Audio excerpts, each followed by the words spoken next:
The Music is Life podcast has our own merch now over on tpublic.com. Click the link below in the video description. Looking for some new threads? We got t-shirts, long sleeves, hoodies, crew neck sweatshirts, tank tops, baseball tees, and also clothes for kids and onesies for your little infant metalheads. Don't want clothes but love the Java? We got you covered with coffee mugs and travel mugs. Need protection for your electronics? We've also got phone and laptop cases. We've got everything you're looking for at the tpublic.com Music is Life podcast store. Use my link below for fast service. Thanks for your support. TerraNut is proud to offer you a natural nut bar chock full of healthy fats, minerals, and protein that meet your demands. Go to their website, www.terranut.com. You can order from them directly and they will ship it to you. Use my coupon code LOUMAVS and you will get a 25% discount on your first order. TerraNut Superfood Snacks, www.terranut.com. Don't forget to use coupon code LOUMAVS at checkout. Fuel your life.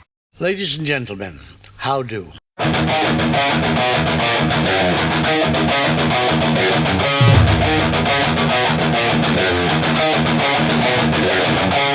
are ready and waiting for you now. If it's a fight that you dare see, we've acquired our strength through pain. No more are we pathetic again. You are the reason why we claim that we've all become this way. And I regret this prison that I've created for myself. Who can it be? Who makes us cry? Won't save us from ourselves? I close my eyes and then I pray that revenge can be as sweet as it sounds. We are the rebels that fall from your hate as you play on. Someone to fight with you, to argue to, or make them all yell. My heart still beats, my eyes still cry, and I can't forgive you for this.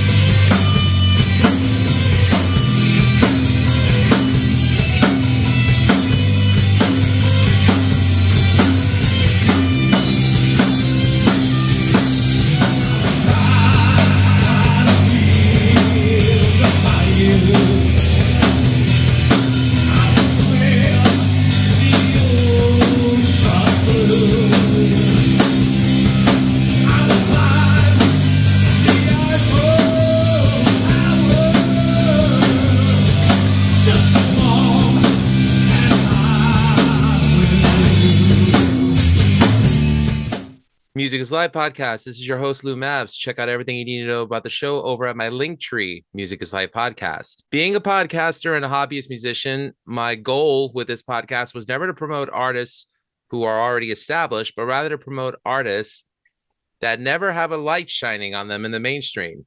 So I'm happy to say that my guest today is an experienced musician who recently joined the band Armada out of Long Island, who have been playing on every credible stage in Nassau County, Suffolk County, Queens, and Brooklyn. We're going to talk about his experience as a musician and what he's doing now, both in and out of Armada. So I'm very happy to have as my guest today, guitarist for Armada, Mr. Mark Valentino.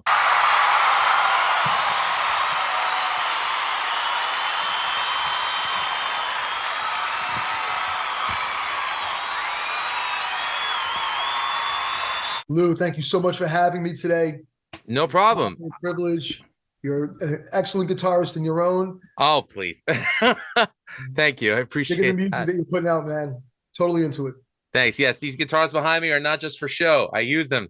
There you go. They're tools. They're not pieces of art. We got to use them. Exactly. Besides, I resent the fact that the only person that could afford a $15,000 Frankenstrat is the one who could afford it, who can't play. Exactly. Exactly. Yeah. I people want to collect things. I never tell people what to do with their money, but if I'm buying a guitar, whether I'm something for a couple $100 or a couple of $1,000, I'm putting some mileage on it, man. We're using it. I agree. But I think that anyone who, like me, when I started out, my dad bought me a cheap $100 acoustic. to see if I would, stick it out. 30 years later, yes, I have. There So, you go. pay your dues. Exactly.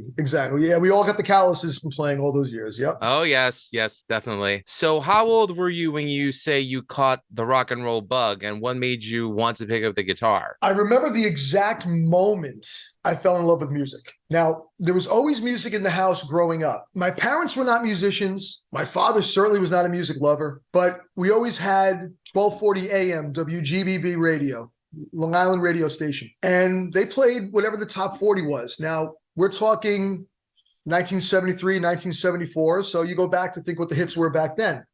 The radio was always on. It was always getting into my head. My father's old school Brooklyn, and he never believed in shopping for the meats in a supermarket. We had to go back to his old Brooklyn neighborhood. Oh my God. So on a Sunday, because my father worked 6 days a week, on a Sunday, he would throw me in the car. Sometimes my little brother would come with me, and we'd go all the way into Brooklyn, and I'd hang out. It took 2 hours to put the meat order together. I'd go hang out in the back of the butcher shop with the old Gindaloon Italians who were playing cards. Hey! And they used to give me shots of espresso and watch this little fat kid bounce off the walls while the meat order was being done.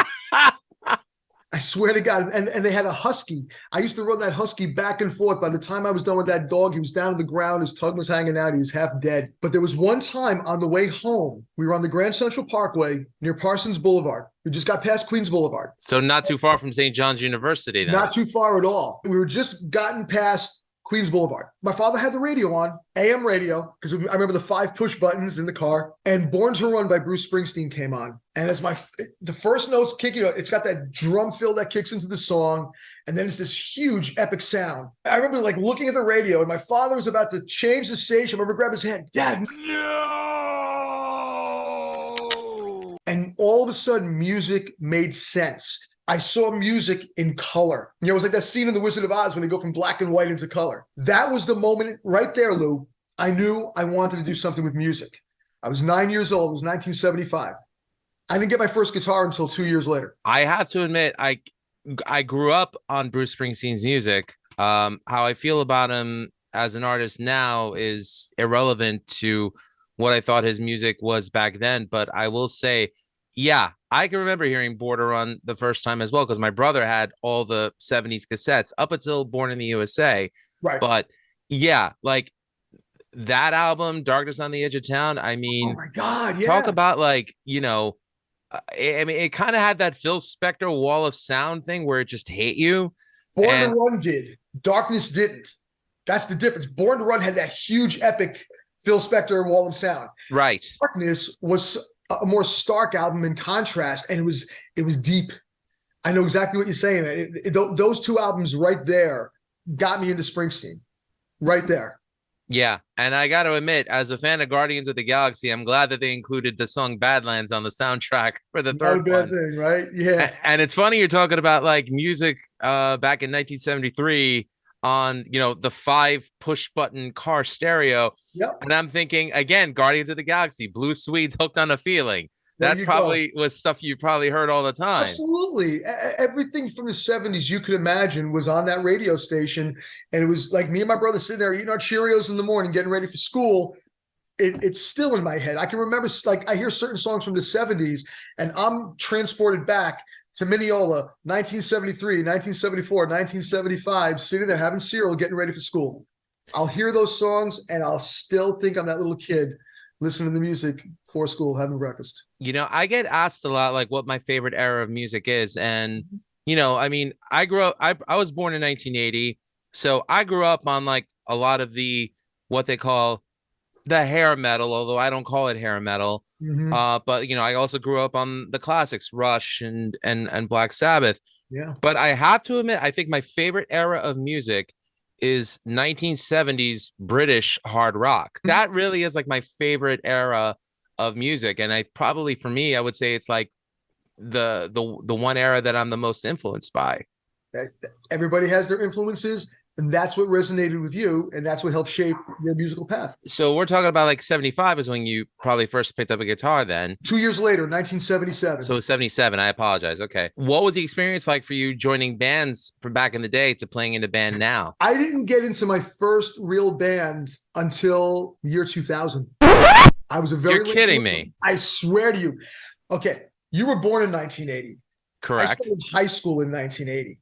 I'm going to be 57 in a couple of weeks. I'm just a little bit older than you. I hope I get toned as this man is by the time I'm 57. That's a lot of work, man. It's a lot of work, but thank you. Thank you. I'm trying now. I'm in Orange Theory. Like, you know, the fat's turning to muscle, but I got a hell of a lot more to lose. It's 90% diet, 10% exercise. Watch your diet and watch your body improve. That's agreed. I understand. Yeah. So I'm a music lover. I'm not playing guitar yet. My mother's family's from Connecticut, Stamford, Connecticut. I've been going up there since I was a baby. My one cousin was a hippie in the 60s, saw the Beatles at Shea Stadium, went to Woodstock, did the whole Haight-Ashbury, San Francisco scene back in the 60s. He gave me my first guitar. It was a Sears Silvertone, when Sears used to sell guitars and drums and amps back in the 50s and the 60s. Right. That's the same company that made Paul Stanley's line of guitars for a while, right? For a little while, yeah. Silvertone was reissuing Paul Stanley guitars, yeah. I bring this guitar home, no amplifier. My cousin tells my mom, yeah, I think there's a problem with one of the pickups, so if you plug it in, it's not going to work. My mother misinterpreted that too. If you plug it in, it's going to burn the house down. No good. No good. No good. No good. So I had no guitar amp. I'm sitting there picking along, think, think, think, think, think. Now, the problem is, at the time, my favorite band in the world was Kiss. I got into Kiss in 1976 when I heard the Destroyer album. That was my first album getting into them, too, in 1993. But the problem with Kiss back then is they tuned down a half step to E flat. Correct. I did not realize this. I had this little pitch pipe that you used to use to tune your guitar, and I'm wondering why I'm not playing the chords the same way, because I am totally self-taught. I took 2 lessons in my entire life when I was 11 years old. The guy that was giving lessons on my paper route, that's how long ago we're talking. He goes, oh, yeah, my name is George. I teach guitar. You want to learn how to play? Of course I do. In 1977, this guy was charging $10 an hour, which is a lot of money back then, to take a lesson. First lesson, the parts of the guitar. These are the tuners. This is the nut. These are the frets. So I'm like, oh, okay. Week later, I come back. Now I'm going to show you how to hold the guitar. I'm thinking, by the time this guy's done with me, I'm going to be poor. I'm never going to learn how to play. I went through the second lesson. I never went back. I said, from this point forward, I'm going to learn myself. And how did we do it back then? There was no YouTube. There was no tablature. Guitar World, Guitar for the Practicing Musician were not even out. You had to learn by ear. Or you got the songbooks, but the songbooks were mostly big band standards. The Mel Bay Big Note Songbook and things like that. The American Songbook. That's how I learned Mel Bay. It's Serenade or something about fucking Glenn Miller. I can learn that. I want to learn how to rock. So put the needle on the record, play a passage, bring the needle back. That's how I learned my entire life until Guitar for the Practicing Musician, which was the precursor to Guitar World, came out, and I saw this thing called tablature. Which, again, was like, the colors come back out, the heavens are open, and there's how you play the song. And I've been playing. I can read sheet music, but I've been playing more by ear for the last 47 years that I'm playing guitar. 46 years. That's interesting that you mentioned that, because you picked up the instrument before tablature was even a thing. Well, yeah. When I was learning it, it was prevalent amongst kids my age that wanted to learn the instrument, and that's all they knew how to do. And you guys learned a lot faster than we did because you had it in front of you. I wish we would have had that when I was a kid. My older boy, he's 27. He plays guitar. He picked it up so fast with tablature. Unreal. Right. The only thing that I think it deprives people of is, it teaches you where the notes go, but it doesn't teach you things like how to develop your feel for the neck or for picking. Absolutely. It doesn't absolutely. Because to me, I think dynamics are part of what make it's part of what makes each individual guitar player different and special in their own way. That's why I do mostly original music most of my life. I've learned how to play a million songs in my time. I was playing along the records. I was playing along the CDs, because I also play drums. I play bass and I play piano, and I play drums almost proficient as I play guitar. Again, self-taught, playing by ear, listening, and developing my own style. That's something I've always strived for as an original musician, is that my guitar sound, you can hear my influences, but it sounds like me. I'm never a carbon copy. I like that. And that's something I actually tried to promote on the show, because I remember for a while after we lost the great Eddie Van Halen, all of a sudden everybody started buying 5150 stuff. And I'm like, that's not the point. Like, Eddie didn't want you to be a carbon copy of him. Oh, no way. No way. He was adamant about you find your way. Don't follow my footsteps, create your own. And it's funny you mention him, because when I was around high school age, I would jam every now and then with some friends, and I was horrible. I think these guys just let me play with them out of sympathy, because, I was friendly with everybody. I'm a good guy, And there was this one guy, he went to New Hyde Park Memorial High School. I went to Mineola.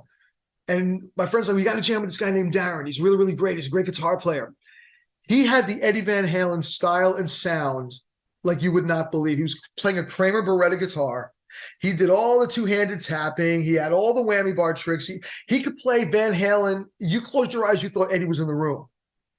But we were playing stuff by Judas Priest. We were playing The Cars. We were playing Joan Jett. We were playing all the rock that was popular at the time. Every time he played, it sounded like Eddie Van Halen playing The Cars, Eddie Van Halen playing Judas Priest, Eddie Van Halen playing Joan Jett. I don't know whatever happened to him. I never saw him since, but he didn't develop a style of his own back then. He was a mere carbon copy of what was the popular flavor of the day. And I never wanted to be that. There was a guy who'd come into Sam Ash on Queens Boulevard, and he would take a PV model that was at the time that was Eddie's brand, and would just do Eddie Van Halen licks. And I'm like, all right, guy, this is getting old. Like, I love Eddie. He's one of my favorites.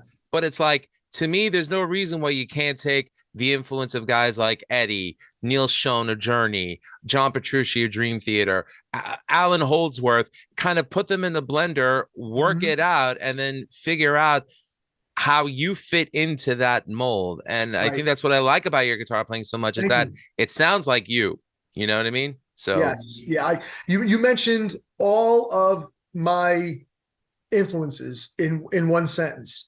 I'm fortunate that I grew up in the 80s, where, yes, hair metal was the big thing, but the whole shredding guitar scene was just coming together.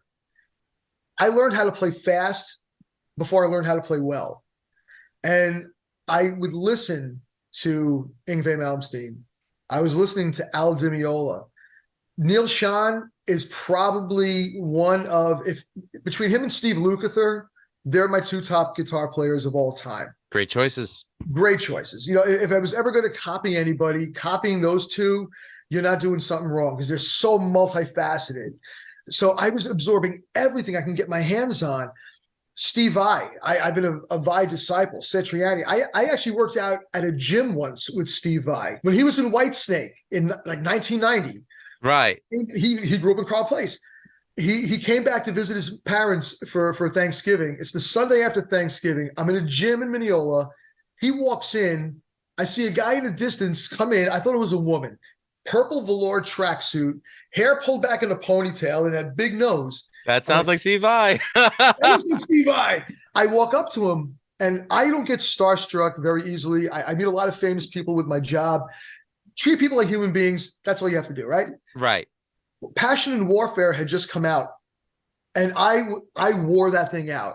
I think I wore that vinyl to the point where you can see through the other side. I just approached him. I talked to him. Very nice, very gracious. I worked out with him for about an hour and a half. I picked his brain of every guitar theory you could possibly imagine. I'm like, I'm going to apply what this man taught me. And just brilliant and just so nice to deal with. But I've always wanted to find my sound. I want people to be able to go, I can see who his influences are. But I never want anybody to go, oh, he's a Neil Sean clone. He's a John Petrucci clone. As an original artist, you don't want that. You're in a cover band. You're in a tribute band. Yeah, man, you got to play it to the record, especially here on Long Island, because people want to hear what they know. Mm-hmm. As an original artist, Lou, as you know, as yourself, putting out a CD now, you got to forge your own path. You got to have your own voice. You got to have what makes you you. Agreed. And, you know, the thing is, like, I have nothing against you know, I have so many musician friends that are in cover bands and tribute bands, and you know, and they're great at what they do. I wish them all the best. Mm-hmm. It's just, for me, I got tired of playing fucking Mustang Sally every week. Exactly. Yeah. I was only in one cover band. I was in Armed and Dangerous for a while. I was one of the I remember Armed and Dangerous, Johnny Wildchild, I believe, right? John. I was before him. Wow. He replaced me. I was in that band at the time when all of us had to be patch members of motorcycle clubs. That's how we all knew each other, from the motorcycle community. Well, and, I ain't joining that anytime soon. Nah. But I think now they've lessened the requirements. But back then, you had to be a patch member. I was doing mostly 7-string guitar, and our niche was we would take songs from the 60s and the 70s, and we would make them heavy with the 7-string guitars. Like, we had a niche. So that was like the only time I was ever in a cover project. Everything else in my life has been all original. I just find I can breathe better. I can be more creative in an original band, because to me there's no restrictions. There's nothing in front of me that says you got to play it like this. You play it the way you want, and I get so much more satisfaction that way. Father, there's one question I want to piggyback on. When you told me that your mother thought that, you know, by the sound of what your cousin said, that the house would blow up. Mm-hmm. Did you have an old school European mother? Not old school European. I mean, both my parents were Italian. They were both born here, but again, my father's Brooklyn upbringing. My father looked just like John Gotti back in the day. He scared the hell out of me. Oh, dear Lord. And my mother from Connecticut was old school Italian Catholic, to the point where it was hit first and then ask questions later. This is the 1970s, Lou. It's not like it is today. You took your lumps back in the day, baby. Oh, trust me. I grew up with my lumps too. First generation born of Greek parents. So, yeah. Okay. Well, una fata, una razza. Exactly. Well, there was one time when my grades in the marking period were not up to my parents' expectations, and they took the guitar away from me. And my mother put it in my bedroom closet. She goes, for the rest of the marking period, you got to concentrate on your grades. Because I don't know how I made everything work, but I went to school. I played every little league sport that Mineola had to offer. I had friends. I had a life, but I still found time to play hours a day with that guitar. You know, I still found time to practice. You take that thing away from me, you might as well just take away my will to live. I get it. Like a month in, I think I took it out of the closet. And again, no amplifier, Lou. I'm sitting on my bed. I'm going, ding, ding, ding. And, you know, moms have that supersonic hearing. You know they have that supersonic hearing. Oh, yeah. Flies up the stairs. My door slams open. It's like the gates of hell opened up. She's screaming. She grabs the guitar. She throws it down the stairs, and the next I think it's bad enough it's not, Lou, it's bad enough it's not my guitar. I mean, it's bad enough that it happened, but it's not even my guitar. It's my cousin's guitar. You know, I never told him until like 25 years later, as an adult, as a married man with a kid, that we were at a family function. He goes, hey, how's that Silvertone doing? You still have it? Funny you should ask. Yeah. And I explained to him what happened all those years earlier. And he's like, it's okay. It was a piece of crap guitar anyway. I was like, thank God. I think a little of me just died inside hearing all that. I remember it vividly, man. Things like that, they leave an indelible impression on you. For me, growing up as a guitarist, I remember when I came home with my first half stack. Ooh. My mom freaked the fuck out. Like, she was just like, she was ready to throw it out. I'm like, do you know how much I spent on this thing? I had practice amps growing up. Like I said, I didn't start playing in bands and stuff and getting half stacks until I was married, out of the house, and on my own. So I always tell everybody there was two things that were very unpopular in my house: me and my guitar. So I don't think bringing a half stack home would have gone very well with my family. No. What would you say were some of the more exciting venues or towns that you've played? Like, what were some of your most memorable gigs? Probably the most memorable was I had the band Cosmos Moon together for 14 years, from 2000 through 2014. I joined it when it was half cover, half original. And over the years, it morphed into my band, because a lot of players came and went. Me and the drummer were the only two original members. So we kind of melded it into what we wanted it to be. We were in the Long Island Music Festival back in 2009, and we placed 4th out of 110 bands. And playing the Crazy Donkey in front of close to 1,000 people was the most memorable 20 minutes of my life. Had many great gigs at 89 North, at Revolution. There were some really great places. Played some out of state shows in Pennsylvania with Cosmos Moon that were a lot of fun. They all meant a lot to me because it shaped me into the musician that I am. I've never had a bad time on stage. It's always been fun. Even when things go wrong, you got to laugh it off. But yeah, 2009, Crazy Donkey, Long Island Music Festival. Anytime I played 89 North, those big stages, Revolution, always had a good time. I know by the shirt you're wearing right now, you have an affinity for Paul Reed Smith guitars. Yes, I do. I like them. They're way out of my price range. I think they're great guitars, though. I've played a couple, and some of the guitarists that I appreciate that play them, Mark Holcomb of Periphery, Yes. and also Neil Schon of Journey. He even has the F-hole models, which are really cool. Yeah. So what is it that gears you towards Paul Reed Smiths, and how long before you realized, all right, this is my brand? I grew up playing guitars of various brands: Ibanez, BC Rich, Charvel. Got my first Gibson in 1986, 1987 when I was working at Matthew Music in Roosevelt Field, the guitar store that used to be there. So I had my hands on different guitars. Nothing ever felt like home. I love the way the Les Paul felt, but here it is, the 80s. I wanted a whammy bar. I loved my BC Riches. I loved my Charvels, but that bolt-on neck didn't have the sustain that I wanted, even though I had a Jackson with active pickups, And it was around 1986, 87 that I was in the city. I took my first trip to 48th Street when all the guitar stores were there. I got a lot of clients in the area. I walk down that block now, and it almost brings me to tears that you can't even see anything that even suggests that used to be the music capital of New York. But I go to where was I? It was either Sam Ash or Manny's. It was Manny's. It was Manny's. They had this black and yellow striped guitar on the wall, and I'm like, I never saw this kind of guitar. And this is back in the day when your guitars, like your cars of the 1970s, had this distinct shape, and from a mile away, you can tell what it is. I see this double cutaway guitar with a 3-to-a-side headstock, and what are those inlays? I get closer. I'm like, birds? I'm like, this is incredible. But the price tag was well over $2,000, even then. So, hey, I want to try out that guitar.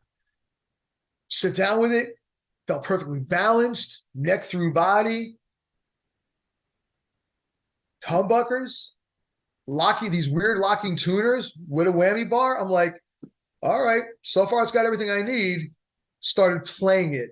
And PRS guitars back then all had the wide, thin neck. The neck pattern was perfect. I have big hands, but I don't want to fight the guitar. Sometimes with Les Pauls, especially a Les Paul Custom, it has that beefier neck, and that's what I had. And it just felt perfect. Couldn't afford it.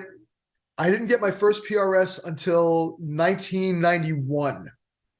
And I had to trade my Les Paul Custom, my Charvel Model 6 that I bought brand new in 86, and $500 in cash for this PRS that I got at Sam Ash when they used to be in Hempstead back in the day before Car Place.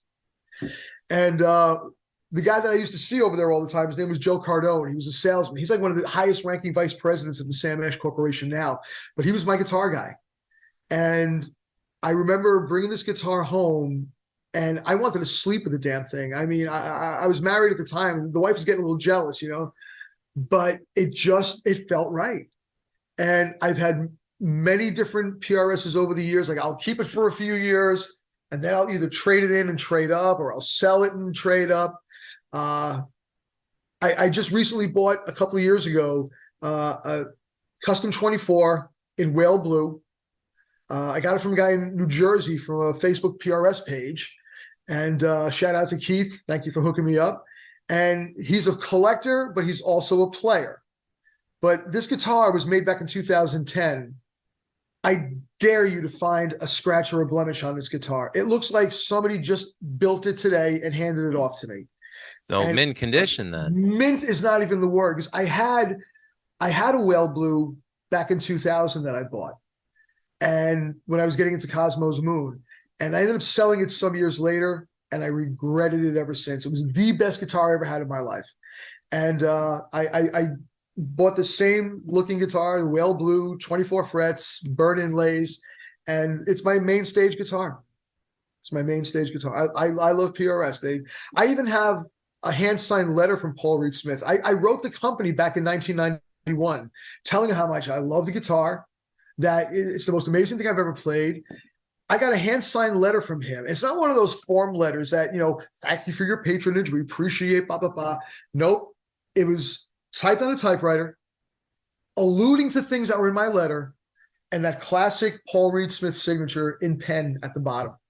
I got that in a frame. It's somewhere in a box. I got to find it. That is pretty sweet. Yeah. Yeah. The company has always been very customer friendly, always.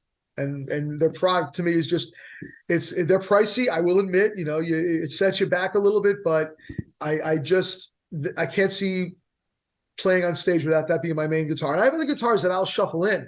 I have a beautiful Brian Moore custom that I like to play. The green one that you usually see in a lot of my pictures. Yep. But the PRS is definitely, and I just bring it out for shows. I don't even use to record with it. I use the Brian Moore to record. I use the Brian Moore mostly in rehearsal. The PRS, she gets the stage time. That's very cool to know. I'm happy that Paul Reed Smith has actually, they kind of went to the more inexpensive, consumer friendly models with the SE models. I really like the Mark Tremonti one, and like I said, that Mark Holcomb is also a PRS user, and they have his guitar in 6 and 7 string with Evertune bridges. So it's not floating, so it stays in tune the whole time. Their SE stuff is really good quality because it's like the American-made parts that are shipped over there and assembled overseas where the cost factor is so much cheaper. But it's still a quality instrument. It's not garbage. I've had a couple of SCs over the years.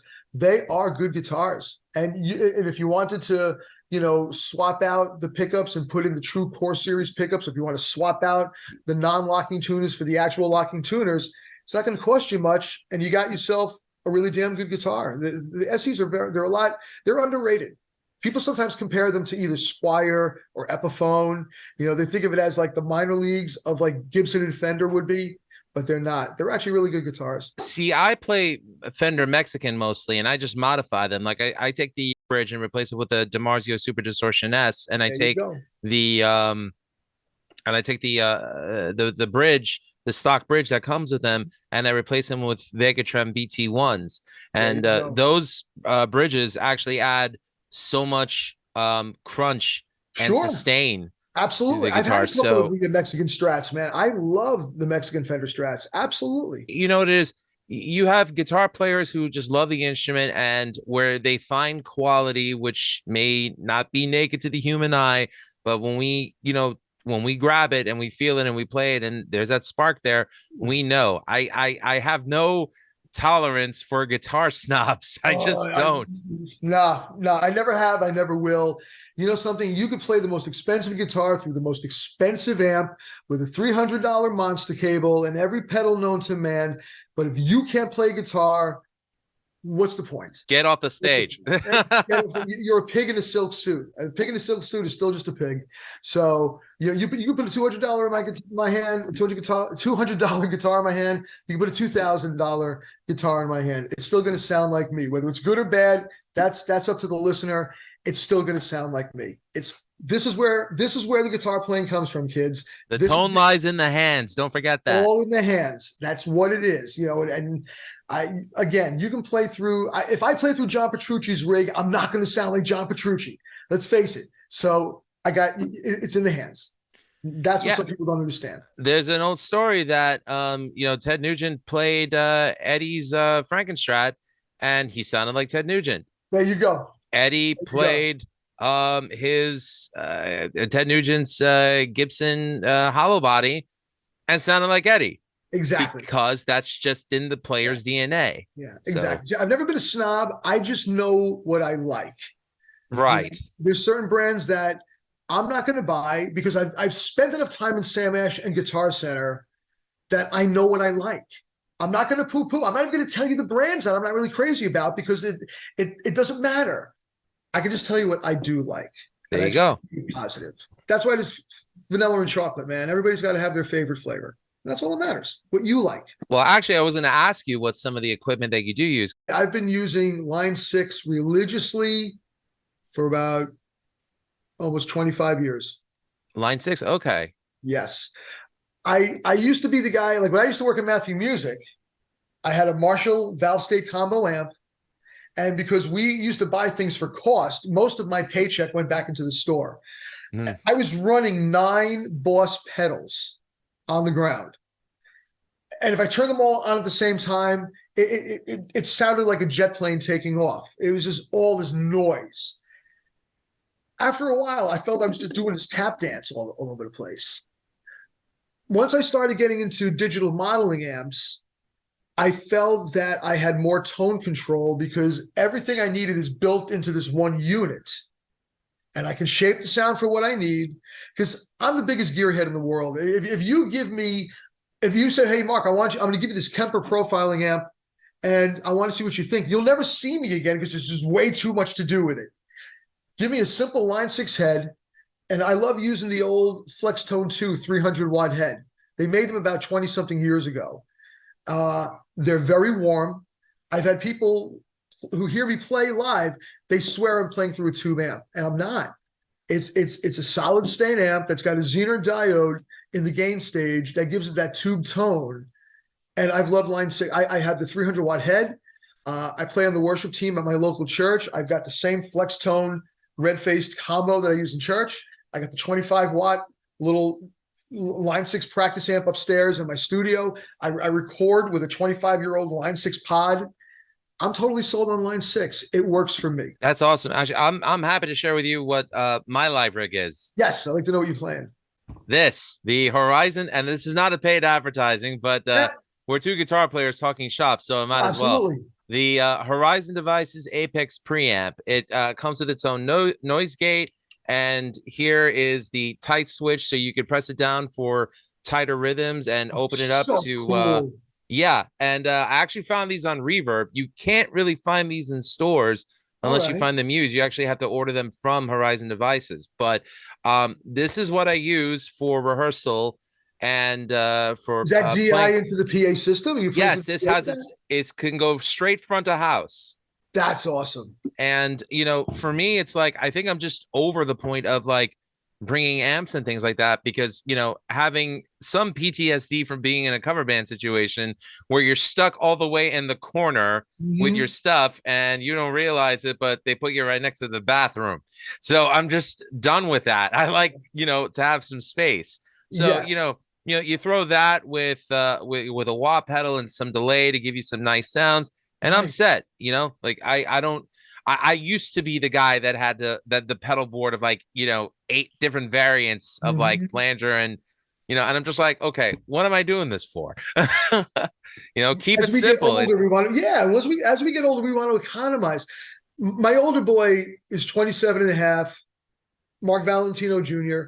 He's a phenomenal guitar player, and I'll give him a shout out. He plays in a grindcore band called Blame God.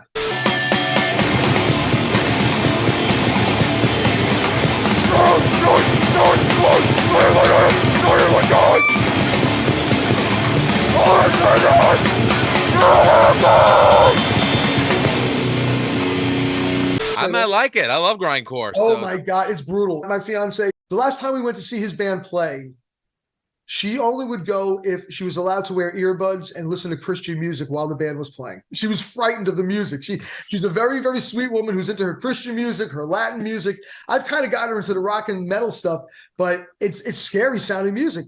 And again, he plays all over the country. He plays through a beautiful double rectifier half stack. He's got some beautiful guitars. but he's got a pedal board. I heard him doing a podcast one time. He's got like Strymon everything. He's got to spend at least $1,000 just on the pedals that he has right now. And it's like, that works for him, because when I was 27 years old, I was the guy playing with all the pedals too. As we get older, we don't want to carry so much stuff anymore. We don't have roadies. If it's not on wheels, I don't want it. There you go. Put it in a bag. But I gotta ask, playing in your local church, how do you feel your son being in a band called Blame God? Listen, I got saved by Jesus Christ back in January 2021. I gave my life to the Lord. I became born again. I converted from Catholicism to Christianity for a bunch of different reasons that are personal to me. I don't push my religious or my political views on anybody. It's not right for me to do so. He doesn't even understand the lyrics of their songs. He just plays guitar in the band. I ask him all the time, what are the lyrics? He goes, Dad, I have no friggin' idea. I just he's like, I have no fucking clue, Dad. I'm like, all right, I can live with that. It doesn't bother me. I wouldn't care if he was playing, Scandinavian, death metal, satanic music, whatever, it has no bearing on my life. I can't be trying to fault you for the speck in your eye when there's a log in mine. That's beautiful, man. Beautifully well put. Yeah, that's really what it is. So as a born again Christian, I don't let that extent of my spirituality and my faith in God dictate what my son should be playing in his band. He's making music. He's happy. He's a good guy. Has never gotten into trouble. Leave him alone. I think that's awesome for you to say that. I mean, I'm Christian myself. I'm a believer myself. I was born in the Greek Orthodox Church, but I ended up marrying a Catholic girl. My daughter's Catholic, and I play in a band called Severed Angel. And like, I have to tell people, we're not a religious or a political band, because all of us, the five of us that make up the band, are completely different people. Sure. We agree on some things, we disagree on some things. Sure. All we care about is just writing good songs. So, and we all get along because of that. So, like you said before, Springsteen, you're not really crazy about him now. There's a lot of people I know who all they focus on is his political views. I don't care what his politics are.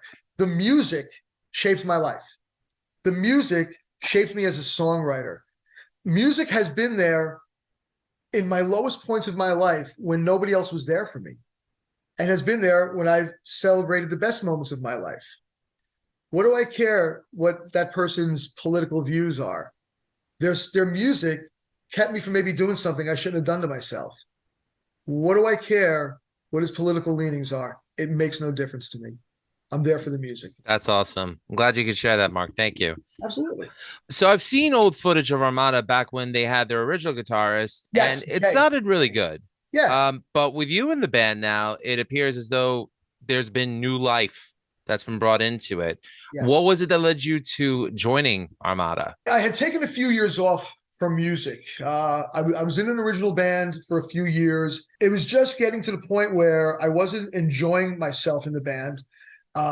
We would have our text threads, and I'm like, sounds like high school, man. Like, there's too much drama here, and I just wasn't enjoying it as much. We were doing a lot of pay to play shows, where you're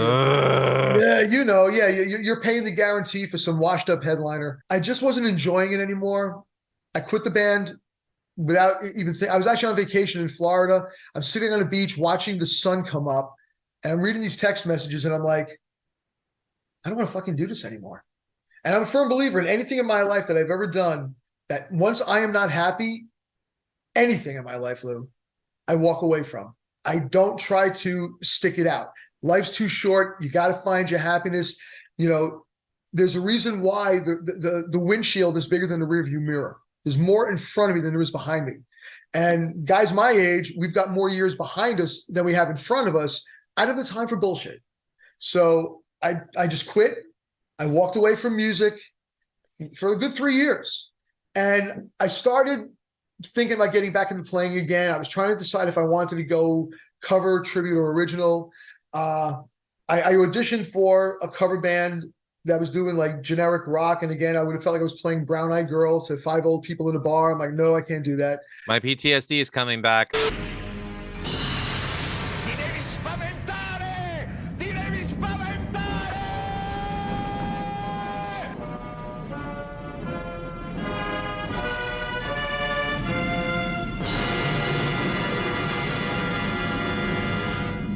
There you go. I started Twitch, I started putting out a bunch of ads on different Facebook musician pages. I'm on like a dozen different Long Island music pages. And I just put down, guitarist looking to join a band, many years of stage and studio experiences. I've done studio work, any style of music to be entertained. And I didn't hear anything for months. In fact, maybe one band, which will remain nameless, it was an original band. It wasn't a good fit. I was pretty much going, all right, I guess I'm just going to, concentrate on motorcycles or concentrate on my cooking and things like that, And Armada called me. Dean, the drummer, saw my ad. Their guitar player had decided to leave with very little notice. For whatever his reasons were, he just did not want to play music anymore. They respected that. We're all adults. And Dean called me up and he goes, I saw your ad. I'm like, what ad? He goes, the ad you had on Facebook. I'm like, that was months ago. He says, yeah, well, I found it and we really like you and we want you. It wasn't even like we want you to audition. It wasn't like, learn all these songs and we'll decide whether you're, he's like, no, we think you're a good fit. There's something about you that we like. I live in Oceanside. They rehearse at the Singer's House in Long Beach. I'm like 5 minutes away from rehearsal. I was like, okay, give me a bunch of songs, learn them. And we clicked immediately. They're good guys. Armada's been around for 20 years. This year, we're celebrating our 20th anniversary. When I was in Cosmos Moon, I was playing shows with these guys back in the day. I knew who they were. Just lost touch with them, especially with COVID knocking everybody off the stage. And it's been a lot of fun, man, because it's all original. I've learned all the songs that they want me to learn. They don't want me to be a carbon copy of the previous guitar player. There's certain songs where they want me to keep the essence of certain solos because it continues the melodicism of the song, which I will respect. But the solos I play on the songs live, it's probably 65% of what's on the CD, and then 35% is me putting my stamp on it because I sound like me. Well, like I said, it definitely sounds like with you playing the video footage that I've seen, it sounds like, and I mean no disrespect that when I say this, a younger band that's hungry. Yeah, that happens when you've been in bands long enough. Bands get stagnant after a while. They do. And every now and then you got to shake up the tree, whether it's you take a few months off and don't even talk to each other, or you start playing in other projects to recharge the batteries. They were getting stagnant. They were not being creative. They were not playing a lot of shows. And then when COVID hit and it took them off the stage, those 3 years really did a number on them. And that's when the guitar player, in that time decided that he just didn't want to do music anymore. And rather than just fold it all, they wanted to persevere on. They love the music. They believe in it. They wrote it. It's theirs.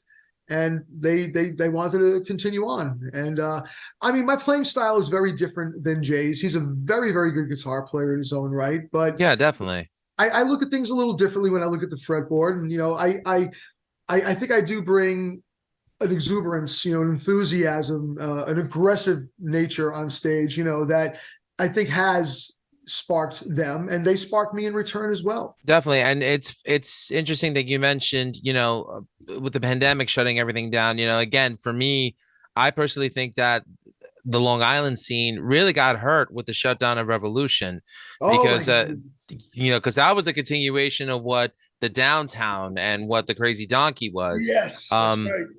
And for me that was really heartbreaking, but it's great to see that we still have Amityville Music Hall. There's the Village Pub. Well, there's two Village Pubs, one in Lindenhurst owned by TC Cross. Hi, TC, how you doing?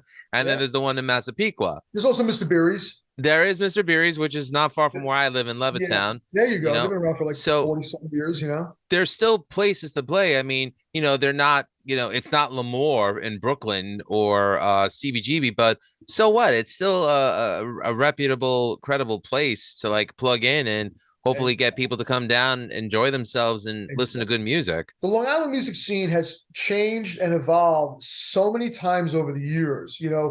Late 70s, mid to late 70s, there was live music 7 nights a week on Long Island. The Good Rats. The Good Rats, Zebra, when Twisted Sister was just a club band. Folks like Bonnie Parker, who's been around for a very, very long time, a phenomenal musician. You would go out 7 nights a week and you would see any band that was out there. And you would go from club to club to hear all this great music. And people would stick around. Like, I'd be coming out to see your band, but I'd still stick around to see all the other bands afterwards, because it was just a hotbed of original activity. And it just died over the years. And I know in the early 2000s, there was a chance of it coming back. Cover bands and tribute bands were starting to become so popular. They were dominating the Long Island music industry, but there was still like this underground movement of bands that still wanted to do original music. The problem was, my band would come to play, everybody would see my band, and as soon as my band was done, they leave. And I would be like, no, stick around, see Lou's band, they're really, really good, you got to stick around. No, Mark, we're done. Because I think the demographic of people who like original music on Long Island, it's not even the demographic of people who like original music. People want to hear what they know. Yeah. People my age, if you're in a band, you're going to do well in a cover band or a tribute band. You're the human jukebox. Like you said, you're stuck in the corner by the bathroom. People are not there for the purpose of looking at the band. They're there to drink, to socialize, to meet somebody, So that's why I never like playing conventional bars. We like playing rock clubs, small theaters, where people are there for the focus of seeing the band put on that performance. And that seems to be where we do well, and right now, again, if I go anywhere in the world and I tell somebody I'm a guitar player from Long Island, oh, really? What band do you guys cover? What band do you a tribute band in? That's what we're known for. And listen, again, time and place for everything. I never knock it, but me personally, and I don't say this with disrespect, I don't like playing Let's Pretend. I don't like getting dressed up for Halloween every time I got to get on stage. I just want to get there and play music. I want to create, I'm not looking to make money from it. I make really good money with my job. I don't need to make money off of it. That is a perfect point, because I think we're at a point in time where we are past wanting to make money playing original music, and more just looking for emotional and mental satisfaction. Exactly. Playing the songs that we love to play because we wrote them. Exactly. Like a friend of mine who's close to me, who I always respected, but I always felt like he had a little bit of jealousy of me, because like he plays bass a little bit, but he never really did much with it. And we would talk music and stuff like that. And he's like, you think you're some big friggin' rock star. You're not famous. Nobody knows who you are. That's not the point. I'm like, well, people do know who I am. I said, because I can walk into different guitar stores and I've been approached. Hey, didn't I see you in that band a few weeks ago? Didn't you open up for so-and-so? Yeah, that was me. Oh, you guys are really good. Thank you so much. I mean, I get nervous. I get bashful when people do know who we are, things like that. I'm not a famous person, but if I saw you on stage last week and I see you in Guitar Center and I never met you before, I'm gonna go, that's that guy Lou. Yeah, oh yeah. I'm gonna go up and say hi. Well, you're not a household name. I said, okay, here's how I know I succeeded in the music industry. When I do a show and I'm playing my original music and people in the audience are singing along to the songs that I wrote or my band wrote, that's all the fucking success I need. Jackpot. So as they say in Canada, peace out. That's it. I can die a happy man.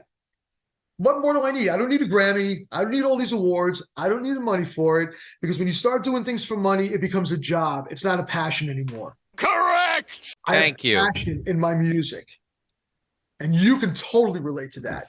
I can relate to that, because for me, when I wrote music for our debut album, it was sonic therapy, because I was dealing with the death of my mother. Oh, wow. Okay. So all that negativity, all that anger, all that sadness was put into just writing the heaviest and most melodic music that I could. And for some reason, it's resonated with the people who listen to it. to where our Facebook count has grown up. We still haven't played a show. Our sales on Bandcamp are doing really well. We haven't played a show, but people love the music. And for me, that's my takeaway, is that I enjoy writing it, and people are enjoying listening to That's it. it. That's it. So It's not always about the dollar. right. It's not always about the dollar. You want to make money, go get a job, do what you got to do. But to me, this is an outlet. Like you said, you wrote music because the loss of your mother was so heart-wrenching. That's how you coped with it. That was your coping mechanism, right? I can't say how many songs I wrote that had to do with certain things that happened in my family, certain things that happened in my life, certain things that happened in relationships. They were cathartic for me to be able to take what I was feeling inside, put it on paper, put it into music, and deal with it so much better that way, as opposed to looking through the bottom of a bottle or something like that, Yeah. or putting some substance in my body that would never be good for me. The funny thing is, the question that I was going to ask was what keeps you going, but you just answered it. We just had a whole 5-minute conversation. Being creative, man. That's what it's about. Being creative. Exactly. I don't need to be the best guitar player in the world. I don't need to be the fastest guitar player in the world. I don't need to play arpeggios. I don't need to play Paganini's 24 Caprices and all that stuff. Everybody wants to be the new gunslinger. No, I want to be the guy that's remembered for writing a song that meant something to somebody. How much more is there to ask? What keeps me going is the desire to create something new. I'm always recording stuff up in my studio upstairs. Stuff that I bring to Armada, I give it to Jose, our singer. He's like the master lyricist. I don't have to even look at his lyrics. I know he's going to write something great for my next instrumental solo album, because I did one back in 2003. The stuff I'm doing for my instrumental record, okay, that I can make it self-indulgent. I can do whatever I want, layer as many guitars, but I'm always creating. That's the spark that keeps me going, because I had writer's block for a number of years. Went through a horrific divorce. I was in a horrible period of my life. I felt like I wasn't worth anything. I felt like the most lowest form of life in the world. I couldn't write two notes together. I couldn't put two words together on a sheet of paper. I was in the most darkest place of my life. I'm not there anymore. I've been at the bottom and looked up, where I couldn't go any lower. And now I just have all this creativity and just want to enjoy life and just make some music, have some fun. Life's too fucking short. It's inspiring for me to hear fellow guitarists, and yes, I'm biased towards guitarists because I am one. Yeah. Hearing that, they've gone through similar trials and tribulations as I have, and and there's a whole slew of us out there that feel the same way, where it's like, for us, guitar is it's a labor of love. It's a passion. We don't care if we make money from it because we just love it that much. But if we do, hey, bonus. But I think it's wonderful to hear you saying this, and thank you for saying it. Listen, absolutely. We're human, man.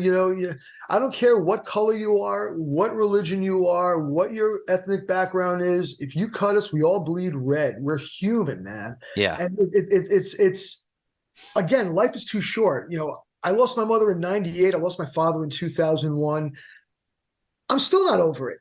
There's still times when I grieve, and I've written songs that have my parents in mind. I've written songs about friends of mine who have died and stuff like that as a way to honor them and remember them. And I was never, even though I grew up in an era with all that hair metal stuff that we talked about, I was never good at writing songs about sex and partying and stuff. I think like in the early 90s, I wrote one song that was about getting laid. It never saw the light. I wrote these lyrics out. I wrote some music. I'm like, what am I doing? Come on, stop. I go back to like, would Springsteen write a song like that? No. To me, my songs have to tell a story. It's got to give you that visual. It's not just sound for the sake of sound, and I also have a problem where I have a hard time writing songs that are under 6 and 7 minutes long. I guess that dream influence comes out, so my songs will never be on pop radio. I can tell you that, but I write what I feel in here. I'm true to myself. I'm never going to sell out. I'll probably never have the opportunity to sell out, but I just want to create music that's got some substance behind it, that people are not going to listen to it and go, well, he's a great guitar player. I want people to go, I can see where this person's coming from. I feel like that too. He hears me and I can relate. That is what makes the difference. That human connection, that symbiotic connection between the artist and the listener. That to me is what's most important. And to provide some anecdotal humor to it, I mean, for me as a kid growing up, my two gateway albums into metal were Def Leppard's Pyromania and Quiet Riot's Mental Health. Oh my God, sure. Yeah. Not knowing that Quiet Riot was Randy Rhoads' band, that was before Ozzy. Yeah. And, Randy is one of my all-time. Him, Tony Iommi, Eddie Van Halen, and Richie Blackmore make my Mount Rushmore. There you go. But I'd have to say that, as much as I love Mental Health and I can still listen to it to this day, I can never write a song like Let's Get Crazy where the second verse starts, I want to kiss your lips, not the ones on your face. But the thing is, oh, it's fucking brilliant. I couldn't write something that shallow. Yeah, I can never be Gene Simmons, who wrote a song where the line was, I want to put my log in your fireplace. I mean, come on. I just can't do it. Number one, the woman in my life, I can't show her disrespect. She's my goddess. I put her up on a pedestal. I would never want to write anything where someone's going to go, is he writing that about her? I mean, no, that's my sanctuary, I'm so glad you would never write a song like Burn, Bitch, Burn and dedicate it. Nope. Never going to happen. But I know what you say, like Gateway to Metal. For me, it was Metallica's Kill 'Em All. Oh, that's good stuff. And Number of the Beast by Iron Maiden. And I learned in high school because I saw Metallica January 21st, 1984 at the Rio Theater in Valley Stream. They were playing. I didn't even know Valley Stream had a venue. Yeah, it was an old movie theater before these multiplexes when you had a standalone movie theater, just one big ass screen with a balcony, the old fashioned movie theaters. Right. The Rio Theater was an old movie theater that was converted into a concert hall. So they took off the screen, they built a stage, and they still had all the seating and the balcony. And Kill 'Em All had just come out, I think a year or so earlier. Metallica was coming through, and my friends wanted to go. I'm like, yeah, I'll go. The men's room was the dressing room. You're kidding me. I was standing at a urinal, and all of a sudden I get pushed into the urinal. Now, I'm this like hot-headed 18-year-old guy. I'm like, what the fuck? I turn around. I'm looking at the James Hetfield's chest. He was putting his boots on and he backed up into me. And the two of us are like apologizing to each other. He's this freckle-faced, this pimply-faced kid. Right. And I'm like this jock Guido musician guy, all rolled up into one. And I was like, what are you guys doing here? Like, oh, this is the dressing room, dude. I'm like, oh, okay. I got to ask, was this the Kill 'Em All for one tour with Raven? Raven did part of the tour, but the band that opened up was a local Long Island band called Takashi. The singer was a guy named Danny Stanton. He manages Twisted Sister now and some other bands. Yeah, I've heard of him. Yeah. Danny's band Takashi opened the show. But that was the tour with Raven. Raven didn't do that show, though. I think Takashi got on because they were a local band. Kill 'Em All, I learned how to play that album note for note, like when it first came out, man. Like I said, I learned how to play fast before I learned how to play well.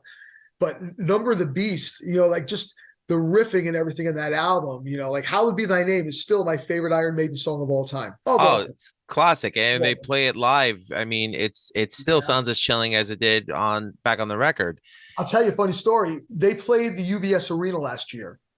Right. My little guy, who just turned 12 yesterday, is the biggest Iron Maiden fanatic in the world. Good job starting him off very well. Well, both my boys got started off right. I took Jamie to see Maiden last year, his first concert ever. Watching him stand in front of me, amazed at that band, reminded me of how I was when I was a kid listening to these bands for the first time.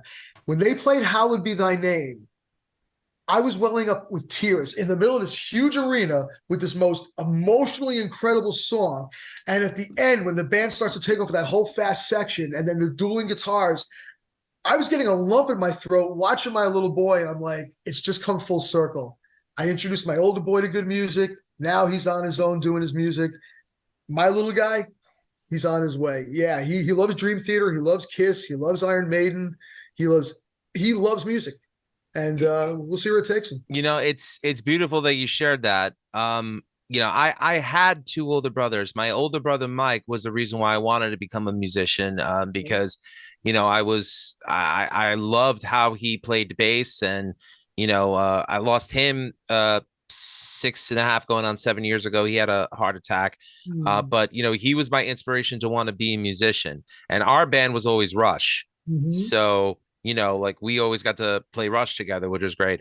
But my oldest brother, Tony, his first concert was my first concert. I bought him his ticket for Christmas. He bought me my ticket for Christmas. Wow, that's and awesome. it was Black Sabbath reunited with Ozzy, Bill Ward, and Really? Tony Iommi and Geezer.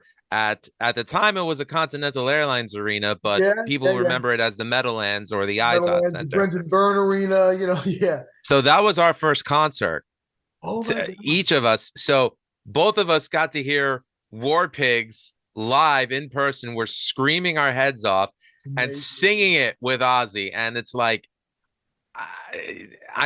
you mentioning Maiden with your son just brought me back memories. So it's amazing. Yeah, it's like the name of the podcast, people. I mean, it's a fact. Okay. To me, music was always much more than just something that was on in the background. And you can definitely relate to this as a guitar player. As musicians, we can never just listen to the song for the sake of the song and walk away. We're analyzing every component, the drums, the guitar, the bass, the vocal, the mix, the tone, the way the musicians interact. It's like I analyze everything, probably to a fault, but I get much more out of it than just listening to something casually. And then I'm like, song's over. Oh, that's 3 minutes of my life I just wasted. I'll never get back, Yeah. And the crazy thing is the time that they took to record those songs. Like, think of a song like Metal Gods by Judas Priest. It's really easy to replicate those sounds today because you could probably buy the sample for them. But they were actually hitting kitchen utensils. They were on pots and pans to make those sounds. The sound, what they did was they took a whole bunch of cutlery and they put it on a metal tray and they kept on dropping it on the ground. And every single time. You have to appreciate that. Absolutely. Absolutely. There's a difference between a casual music listener and a music lover. Right. I will admit, my woman Rosemary was a casual music listener until she met me. And then I've been teaching her all about music. I've been taking her to so many shows. You mentioned Priest. I had her pressed up against the stage of the Nassau Coliseum back in 2018 for Judas Priest, because I was working at the Coliseum as a side gig, and we all help each other get down to the front row. St. Patrick's Day with Saxon. I was there. Saxon and Blackstone Riders. Black Star Riders. Yes. Yeah. I loved that concert. That was amazing. She actually heard Rob Halford's voice coming out of his mouth. Like, she could hear his voice acoustically. And she was totally blown away by this. And it's like, she's come to see so many shows with me since. And I'm like, listen to this. Like, we'll be in the car. And I'm like, babe, listen to this passage right here. Listen to this guitar sound. Listen. Oh, there she is. Say hello. Hello. I'm like, just listen to that sound. Listen to this tone. Listen to that drum fill. And it's like, she hears music so differently now as opposed to the way she used to listen to it, which is just a casual listener. We go see shows live. She didn't know there was a difference between a bass guitar and a regular guitar. They're all guitars. I'm like, no, but count the tuning pegs on that one headstock. That's 4. That's the bass. And that one over there's got 6. That's the lead guitar or rhythm guitar. She had no idea. It's like the way she looks at music now. It reminds me of me when I started listening to music, and I'm just. It's not just something to pass the time. Yeah. It resonates. It hits me down in my soul, and I just can't listen to. That's why I think I am a musical snob sometimes, and there are certain types of music that I just don't like, and if it's on, I gotta walk away because it's just like it hurts my ears and stuff. But I don't think that's snobbery. I think that's knowing when something is meant to hit you on an emotional level, and something's just meant to be chewed up and spat out like bubblegum. There's a big difference. Yeah, I mean, there's some great pop songs out there. There are some great pop songs out there. Oh, there absolutely are. Believe me, there are. But 99% of it, top 40 radio, there's no substance. There's no thought. It's just, let's churn out the next 2.5, 3-minute long song. They got to reach the chorus in less than 60 seconds. It's got the same sound. It's an algorithm. Yeah. It's formula. Exactly. It's very formulaic.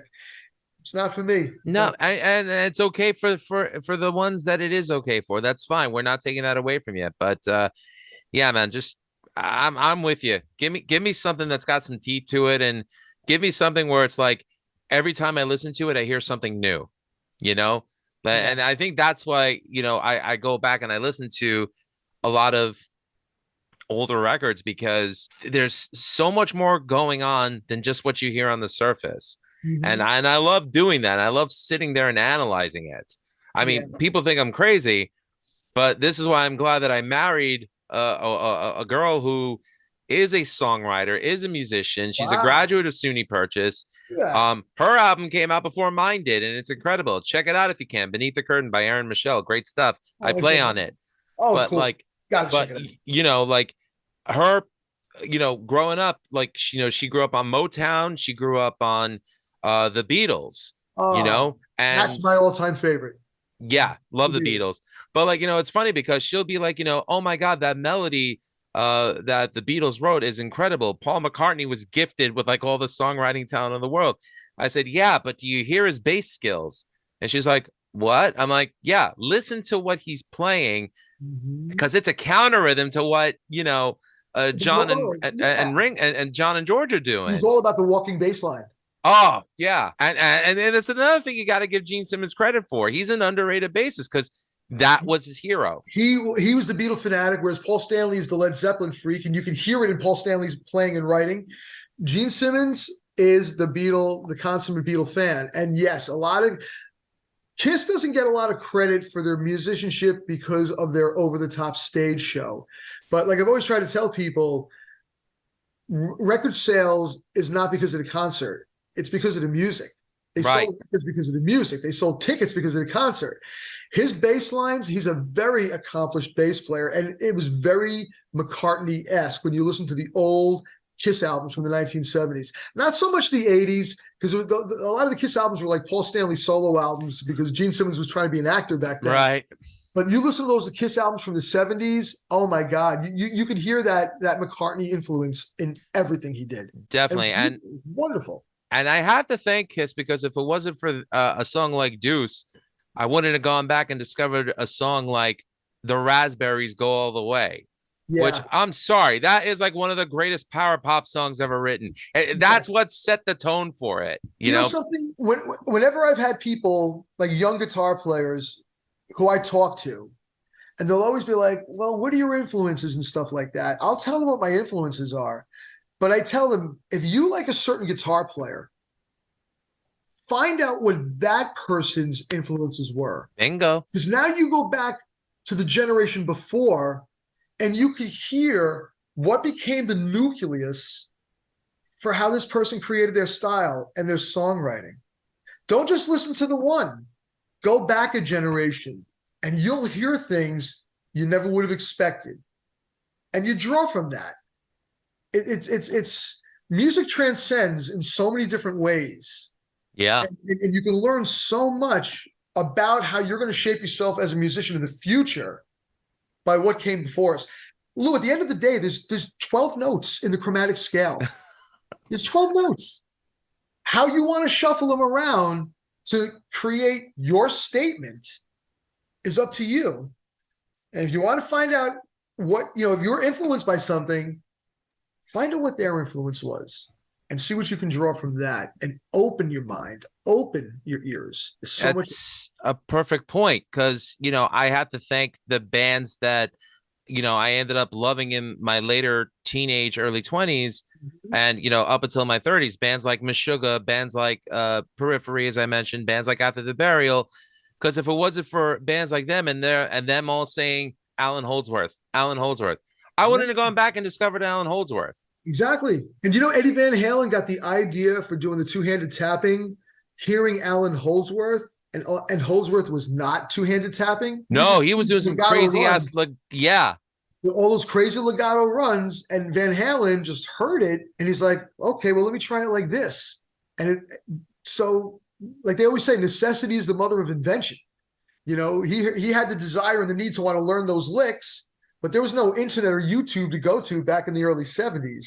There was not. So, you know, it's crazy how that works. Oh, you know, yeah. and it's funny because, like, you know, Steve Hackett and even Ace Frehley to an extent did a little two-handed tapping of their own back in the day. Yeah. But I love Genesis. I am a Genesis fanatic. nothing wrong with that. I love them too. And I started listening to the Genesis when Peter Gabriel was still in the band. That was And yeah, again, I'm a little bit older than you. no, I know. It's just it's cool to talk to people that lived it and remembered it. Right. But in 1977, Genesis put out a live album called Seconds Out. It was recorded in Paris. Mm-hmm. And my friend John Camioni, one of my old childhood friends, I would go over his house, and his older sister Donna had all these great albums. Like, she turned us on to Pink Floyd, Led Zeppelin. We're 12 years old. And she goes, you got to listen to this band. And she puts on the first side of this double record set. If people remember what albums used to be. And it was the song Squonk by Genesis. Now, at this time, Phil Collins had already taken over. But these were all like the old Peter Gabriel songs. And I was just, again, blown away, hearing colors and hearing this music. Because at this point, I'm just like this little rock and roll kid. But now all of a sudden, I'm like, oh my God, what's this stuff called? Well, it's called progressive rock. It's called art rock. I've loved Genesis. I've seen Steve Hackett a million times live. You know, I anything to do with Genesis, the musical box, that tribute band, I've seen them almost every time they come to New York for the last 15 years. See, that is musical box is definitely one of my top 10 favorite songs of all time. It's funny you mentioned Squonk. That's my favorite Genesis album, Trick of the Tail. Yes. And, you know, just hearing, and I love the stuff they did with Gabriel, and I love the stuff they did as a trio, but it was just something about that album, you know. Amazing. Yeah. The song on Seconds Out that does it for me is Afterglow on the Seconds Out live version. Those drum fills at the end. Now, again, I'm a drummer also, and I've always loved Chester Thompson, who was Genesis's touring drummer. I'm a huge Mike Portnoy fan. You know, I love all these drummers. I'm actually pretty friendly with Steve Hackett's old drummer, a guy named Gary O'Toole. He's in my top 5 drummers of all time. But when I heard Afterglow and I heard those drum fills at the end of the song, I'm like, I want to learn them. And it took me years. But I can honestly say that I would put my old iPod on, put it on the floor tom, put my earbuds in, and play along to that song. It's taken me years, but I love doing those fills because the fills are musical. It's not just blast beats and crazy stuff. Those fills, each one of their own. Yeah. A beautiful part of that song that if you took one away, it would all fall apart. If you did one more than what's there, it would be overkill. The arrangement of those drums fit the context of the song. Yes. And it's Phil Collins. For some reason, for years, I thought it was Chester Thompson. But a friend of mine, he's like, no, Mark, I saw Genesis do that back in the day with Phil. And that was him on that. He's doing those fills. I'm like, oh my God. You know? Yeah. I will say this, though. His son, Nick Collins, is an incredible drummer. Yes. And I think he's got a bright future ahead of him. We saw them with Genesis at the UBS last year. I was there too, and I will say this: I'm glad the apple did not fall far from the tree. He's amazing. I mean, and you talk about breathing new life into a band. You talked about me before with Armada. He made those songs a little grittier, a little heavier, you know, without turning it into Dream Theater level, but he took that progressive music and he gave it a hell of a rock feel to it that just worked. You know, he really did a great job. I thought it was amazing. If more people want to find out more about you, Mark Valentino or Armada, where can they look? The best thing right now is to go to our website, armadarockband.com. We have our show schedule up there. We have YouTube stuff up there. We have some music.